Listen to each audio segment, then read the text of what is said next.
Kita lanjut materi yang kedua, fikih.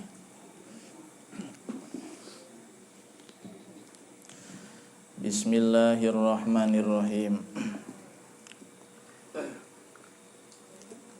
Qala al-musannifu rahimahullahu ta'ala wa nafa'ana bihi wa bi'ulumi fid dharain.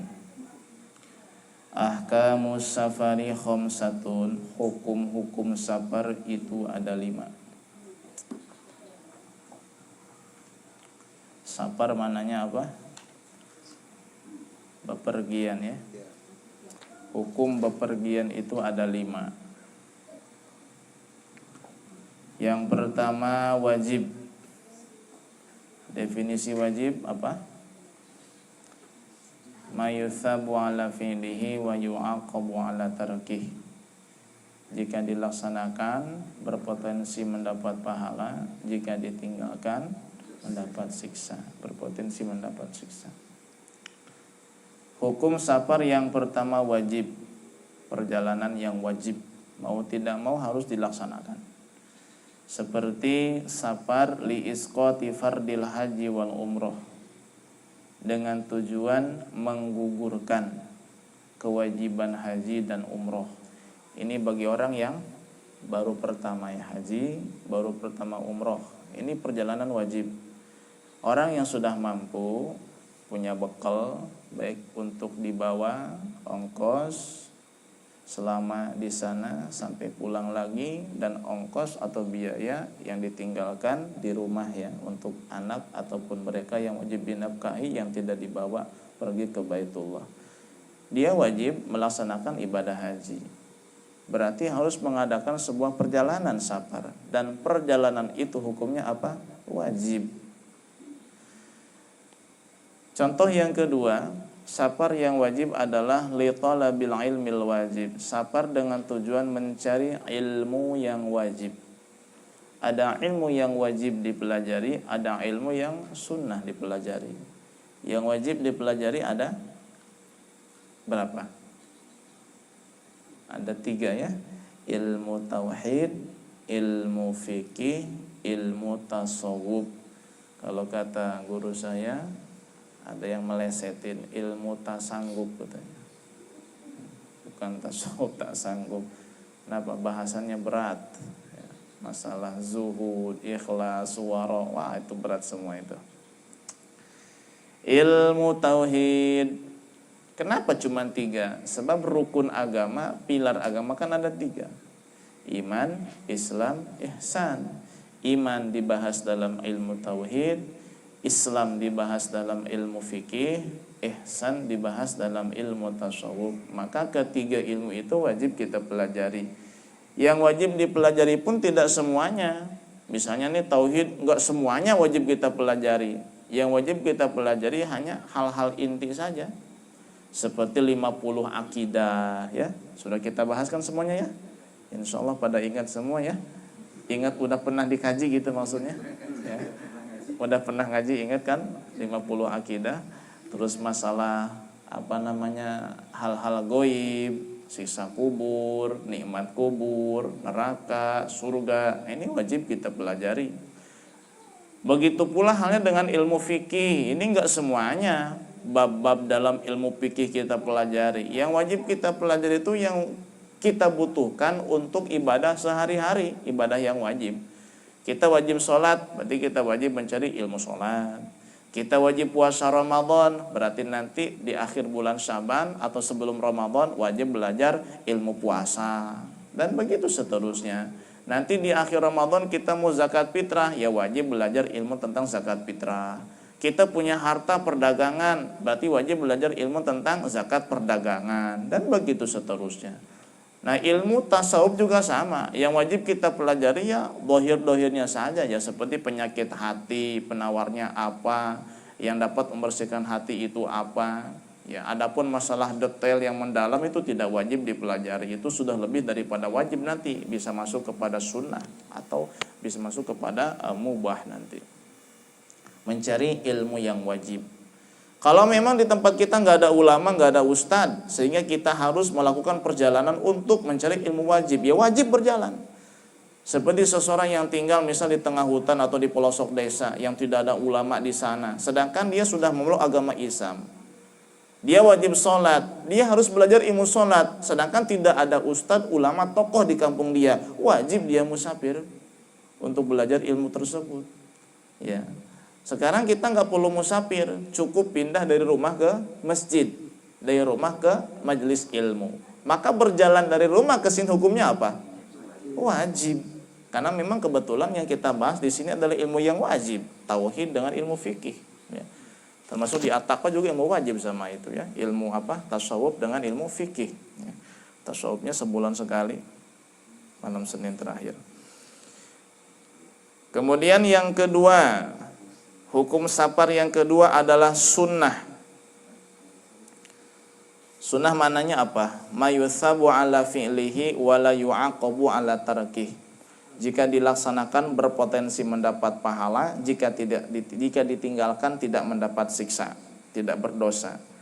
Kas-safari li ziyaratin Nabi sallallahu alaihi wasallam, seperti safar dengan tujuan berziarah kepada Nabi sallallahu alaihi wasallam. Ini safar sunnah atau ziarah ke makam para wali, ziarah ke Banten, ziarah ke Cirebon, ziarah ke Karawang. Ada Karawang ada nggak? Karawang ada nggak? Karawang ada. Syekh Kuro ya, Syekh Kuro ada. Syekh Kuro itu kan muridnya Nyai Subang Larang. Nyai Subang Larang itu istrinya Prabu Siliwangi ya.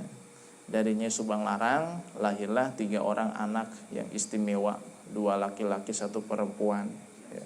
Di antaranya adalah Sunan Rohmat Suci atau Raden Kian Santang ya. Tahu ya? Di film tahunya ya.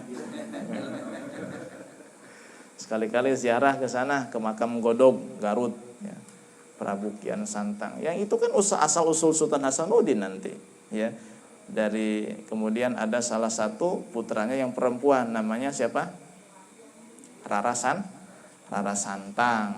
Rara Santang ini nanti punya anak siapa? Maulana Syarif Hidayatullah, Sunan Gunung Jati, hasil perkawinan dengan salah satu dzurriyyat Nabi yang berasal dari negeri India, Sayyid Abdullah Az-Zumat Khan. Lahirlah Maulana Syarif Hidayatullah. Dari Syarif Hidayatullah nanti lahir Sultan Maulana Hasanuddin Banten. Setelah itu ya tersebarlah Islam di bumi Banten ini yang asalnya dari sono ya, dari mana? Dari Cirebon ya, dari Garut.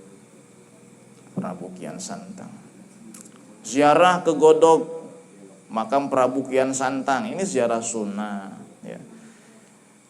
Nah, kemudian musafir dengan tujuan silaturahim. Nah, seperti menjelang hari raya, mudik, ketemu orang tua. Ini safar apa itu namanya?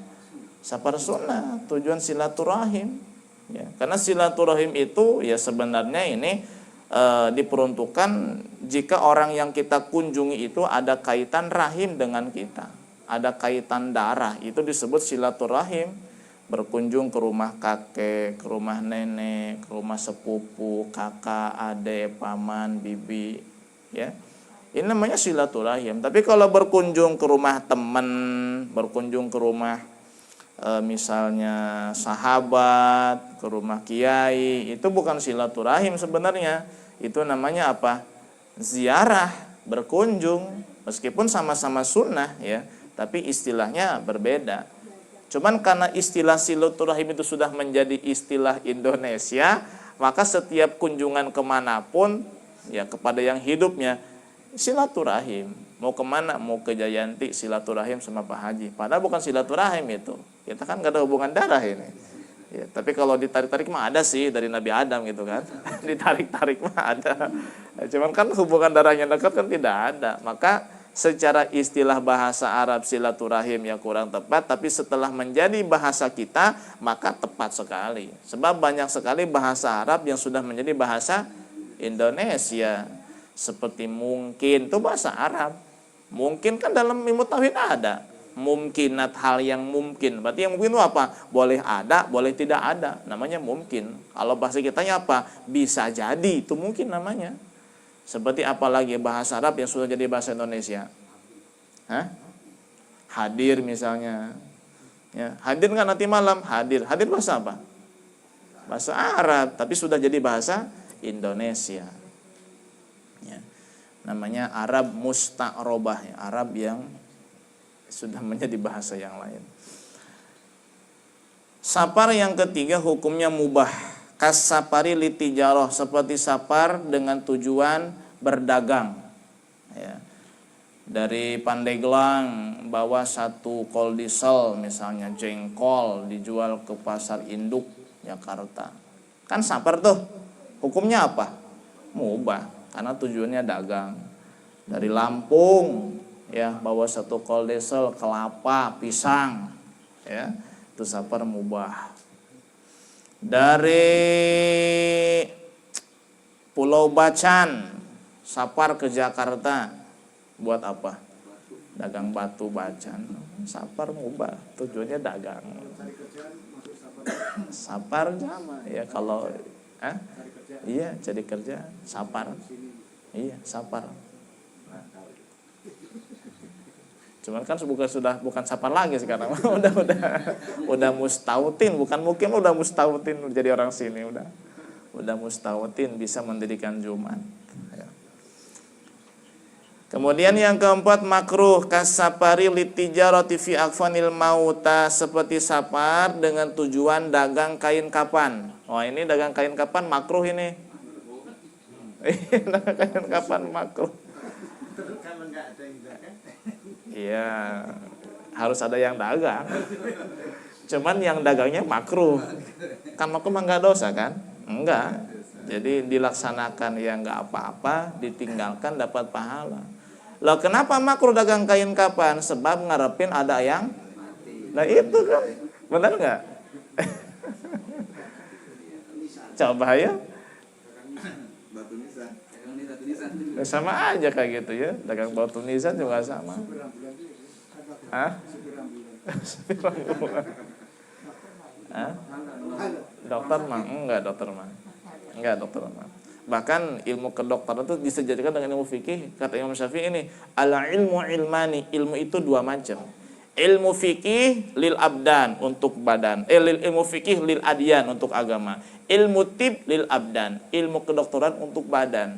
Jadi disederajatkan tuh antara ilmu kedokteran dengan ilmu fikih. Jadi ulama dengan dokter itu selevel itu. Harus saling melengkapi. Dokter nggak bisa ngaji, datangnya ke ulama. Ulama sakit, datang ke mana? Ke dokter. Saling melengkapi. Ilmu itu 2 kata Imam Syafi'i. Ilmu fikih untuk agama, ilmu dokter untuk badan. Jadi kalau kita punya anak ya cetaklah. 1 jadi dokter, 1 jadi kiai. Kalau bisa ya ada dananya, karena kan dua-duanya berat dananya ini ya. Dokter berat, jadi kiai juga sama. Ya. Dua-duanya berat ya. Dan kecerdasannya pun dipertaruhkan ya. Gak ada tuh dokter bodoh, gak ada, pinter semua. Hah? Iya sama dua-duanya. Awil lillahi awil labi ghairil muharram, atau safar dengan tujuan lahwi, senda gurau, main-main tapi tidak diharamkan. Ya seperti safar kemana, ke misalnya ke mana, ke Gunung Bromo misalnya, mau ngapain ya, jalan-jalan, main-main sama teman-teman ya, komunitas motor, komunitas mobil, boleh. Cuman hukumnya apa tadi? Makruh ya, tapi tidak haram, makruh saja, makruh perjalanan itu. Yang kelima haram, safar yang haram, kasafari zaujati min ghairi idni zaujiha, seperti safarnya istri tanpa izin suami. Istri kerau belanja, nggak bilang dulu sama suami. Ini dari rumah sampai Rau setiap langkah bernilai dosa. Ya, harus izin dulu. Safar haram. Loh, kenapa kita bahas tentang hukum safar? Nanti ada kaitannya. Sebab yang boleh melaksanakan sholat qashar itu adalah orang yang perjalanannya itu tidak haram. Nah kalau tidak haram berarti boleh. Nah boleh itu 4, wajib, sunnah, mubah, makruh. Karena nanti yang dimaksud boleh itu dalam bahasan ini nanti kita temukan di depan adalah yang tidak berdosa. Safar yang tidak haram, safar yang tidak berdosa kita melakukan perjalanan itu. Berarti mencakup apa? Safar wajib, safar sunnah, safar mubah, safar makruh. Nah ini 4 safar yang boleh nanti mengqashar. Cuma nanti ada bahasannya khusus di depannya. Maka dibahas hukum safarnya dulu sebelum ada kaitannya di depan. Mengenai masalah qashar, ini berdasarkan firman Allah Subhanahu wa taala di dalam surah An-Nisa ayat 101. Allah Subhanahu wa taala berfirman, A'udzu billahi minasyaitonir rajim. Bismillahirrahmanirrahim. Wa idza darabtum fil ardi falaisa 'alaikum junahun an taqsuru minas shalah. Wallahu a'lam bimuradi. Apabila kamu bepergian di penjuru bumi, tidak berdosa atasmu mengqashar salat. Qashar itu meringkas, yang 4 jadi 2, enggak dosa. Ini ayat kan secara tekstual nih. Diperbolehkan mengqashar salat di perjalanan. Tapi kalau dikaitkan ternyata ayat ini kan baca ayat enggak boleh sepotong-sepotong. Harus disambungkan dengan ayat yang sebelumnya atau setelahnya. Ini bahasan tentang masalah apa. Ternyata utuhnya itu ini ayat berbicara pada saat jihad fisabilillah. Perjalanan dengan tujuan perang di jalan Allah. Jika di dalam perjalanan itu kamu merasakan kekhawatiran, rasa takut, baik takut terhadap musuh ataupun siapa saja, maka kamu tidak berdosa jika mengqashar salat, yang 4 jadi 2. Nah berarti kalau lihat secara tekstual, ya secara kejadian utuhnya, maka hukum mengqashar salat itu dilakukan jika dalam keadaan perjalanan dan dalam keadaan takut. Kan gitu. Nah bagaimana kalau sekarang kan sudah aman nih, kemana-mana kita aman alhamdulillah. Perjalanannya ada tapi rasa takutnya tidak ada. Apakah tetap boleh mengqashar salat? Boleh. Ya, karena ayat ini meskipun berbicara tentang masalah perjalanan, jihad fisabilillah, kemudian ada rasa takut nanti di perjalanan. Cuman secara umum ayat ini berbicara apabila kamu berada di sebuah perjalanan, melakukan sebuah perjalanan, maka tidak berdosa bagimu mengqashar salat. Ya, mengqashar salat. Jadi hukumnya tidak apa-apa meskipun dalam keadaan aman seperti sekarang ini. Tidak pasti dalam keadaan takut, khawatir, ya, dan seterusnya. Mas'alatun ayyuhuma afdalu al-qasru awil itmam. Mana yang lebih utama, qashar atau itmam? Ada qashar, ada itmam. Kalau itmam salat sempurna 4 rakaat. Ya, pilih yang 4 apa pilih yang 2? Ini yang paling utama mana ya? Yang paling utama adalah al-qasru afdalu fi arba'i halatin. Di dalam 4 kasus qashar lebih utama daripada sholat sempurna itmam 4 rakaat. Kasus yang pertama, idza balagot masafatus safari tsalasa marahila khurujan min khilafi man aujahu kalimah mabinibah. Masalah yang pertama, jika perjalanan yang ditempuh itu memakan jarak 3 marhalah atau kurang lebih 123 km. Jika jarak perjalanan yang ditempuh, ingat jarak di sini jarak berangkat saja ya, bukan PP bukan. Kalau PP mah ya banyak dari sini ke mana Tangerang aja, kalau PP berarti sudah sudah cukup syaratnya. Ini maksudnya dari titik A ke titik B gitu ya. Ini kalau sudah sampai 3 marhalah atau 123 km, lebih utama qashar daripada sempurna 4 rakaat. Alasannya apa? Keluar daripada khilaf. Sebab ada yang mewajibkan seperti Imam Abu Hanifah ya, yang mewajibkan qashar salat jika jarak yang ditempuh 3 marhalah atau 123 kilo. Itu kata Abu Hanifah wajib qashar. Sedangkan kalau kita enggak wajib kan?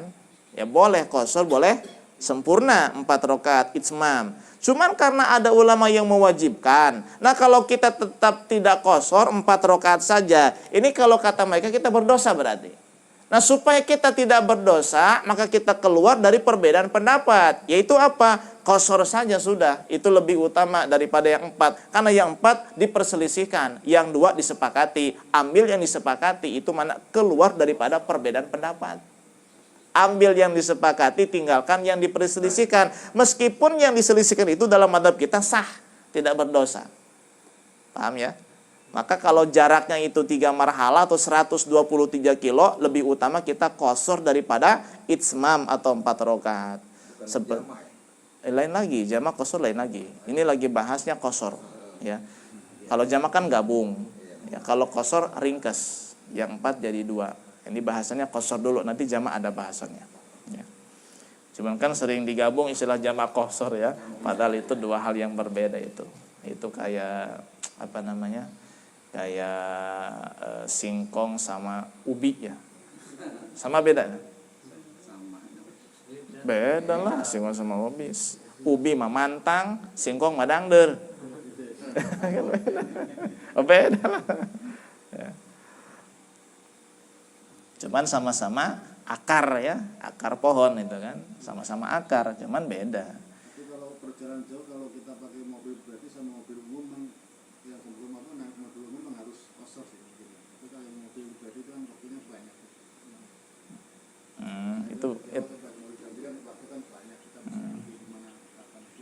Hanya kalau qashar mah mudah sih, yang ribet jamak tuh. Ya.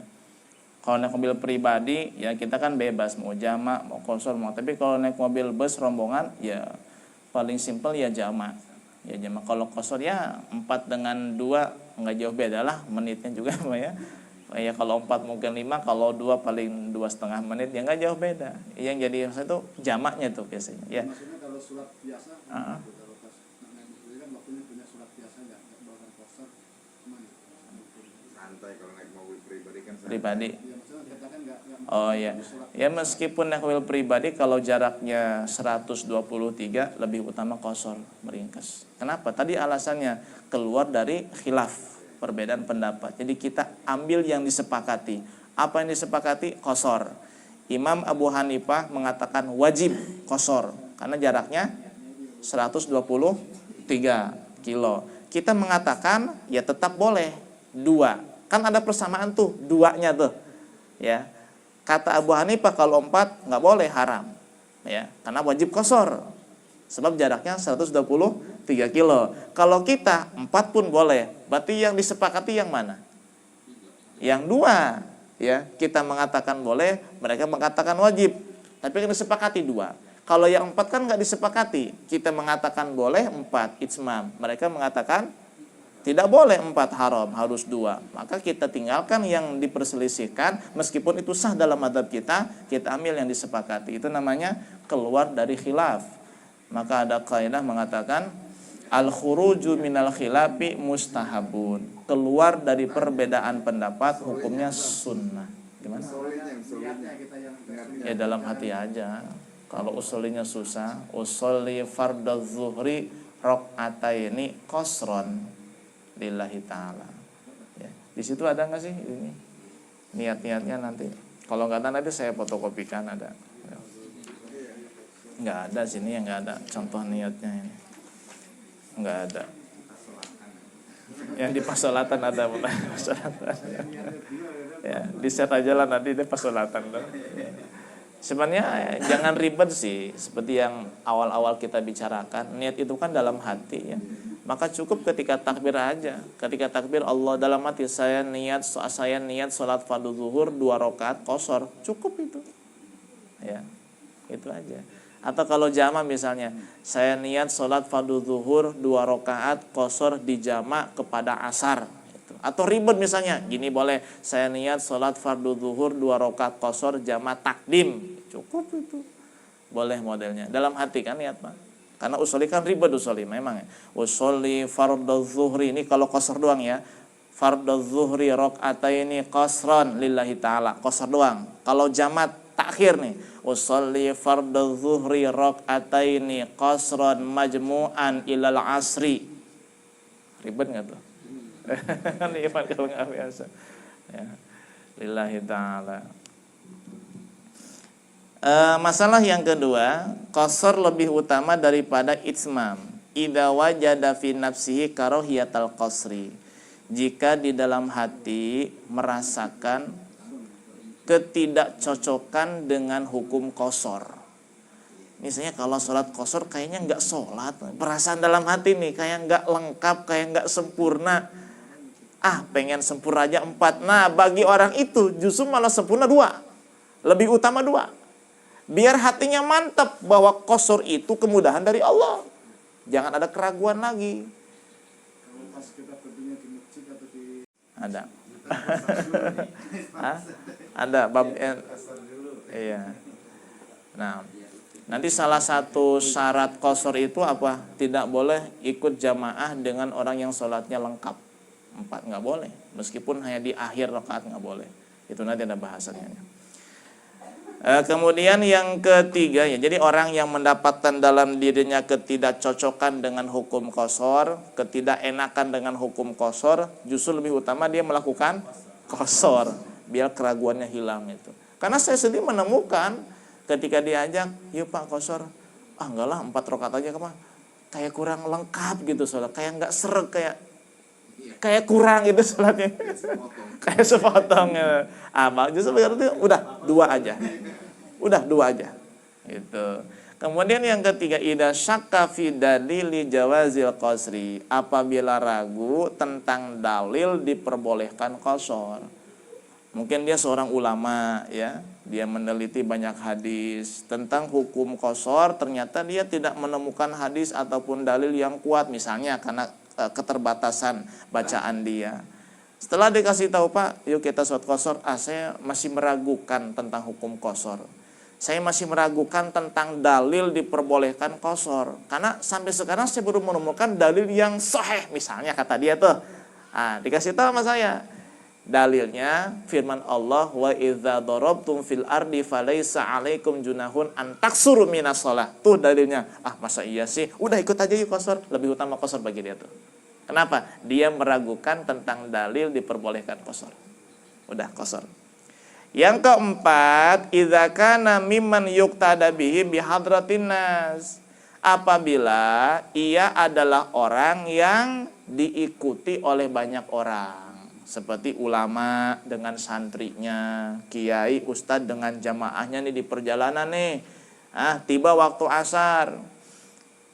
Ustadz, kiai itu karena orang yang diikuti, karena orang yang jadi panutan, teladan, lebih utama bagi dia sholat qasar. Kenapa? 1, meringankan jamaah. Yang kedua, sebagai jawaban bagi sebagian jamaah yang mungkin masih meragukan tentang qasar.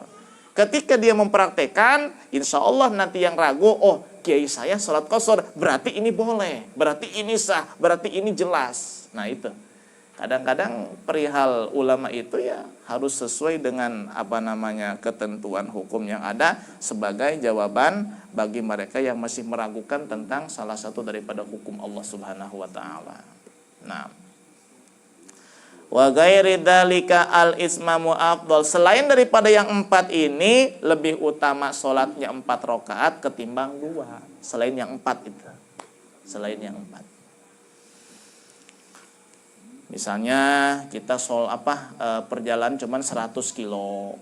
100 kilo. Dalam hati kita enggak benci sama hukum qasar. Dalam hati kita yakin tentang dalil diperbolehkan qasar. Dan kita pun bukan orang yang diikuti sama orang banyak. Lebih utama kita sholatnya 4 bukan 2. Ya, kenapa? Karena jaraknya kurang dari 123 dan bukan orang panutan, ya biasalah orang biasa awam gitu. Kemudian dalam hatinya juga tidak meragukan tentang hukum qasar, tidak merasa nggak enak, maka bagi dia lebih utama apa? 4 daripada 2. Cuman kita nih kalau terus terang pilih 2 pilih 4. 2 aja lah. Simple. Tadi kan pembicaraannya apa? Mana yang paling utama kan? Bukan boleh dan tidak boleh.